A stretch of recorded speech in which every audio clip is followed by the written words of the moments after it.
Нека да са живи и здрави, да имат щерки като шопски пиперки, да имат синове като рабърджитски клинове, да имат внуци като китуци, а правнуци като влашки кучета край мандра. Като мене, аз имам 9 внучета. Желая на всекой такова щастие. Живи и здрави, бъдете много щастливи. Кой какво желае, Бог да му го даде двойно и тройно. Но най-много, много здраве и на далечните деца, дето са далеч от България, дано се оправят времената, да ни се преберат насам децата. За много години бабин ден! За много! Да си жива и здрава! Нека да го измия момота, да не фащат руки. Дай Боже!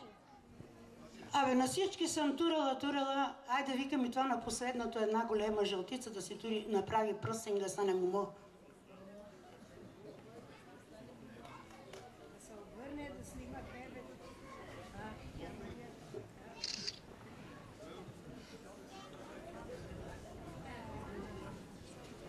Айде сега да дариш бабата.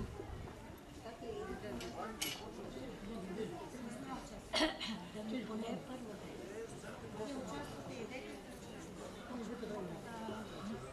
Стеклето дай си. Дай да ми Дай стеклянцето. Дай, как ще дадеш? Тя не си измила ръцете, ще дадете риса. Айде за много години бабин ден! Колко капки по небето, толкова паричек миджето. Колко капки по невята, толкова зърно в амбара. Колко косми по главата, толкова бабинчета да се родат, да са живи и здрави. Бог да ни благослови всички. Дай Боже!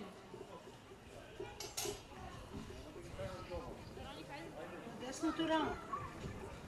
Това е десно. Дедо ти. Ще туриш женска риза. Да си жива и здрава! Снайо, да си жива и здрава! Ще ми дари тая риза. Тя е домашно платно. Ще ми топли, та чак ще пукам от жега.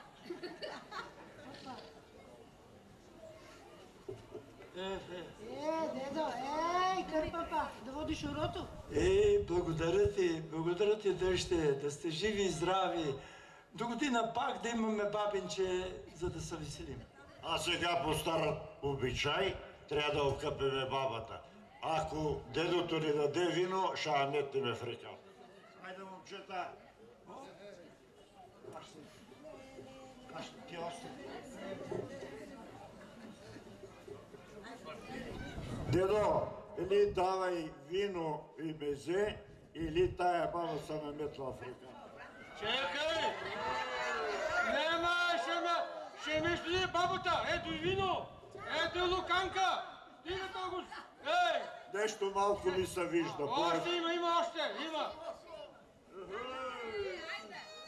Айде! И ти пожелавам от малкия син до година 2 внучета да имаш и двойно да начерпиш. Иначе бабата в реката. Нема! Айде! На здраве за всички!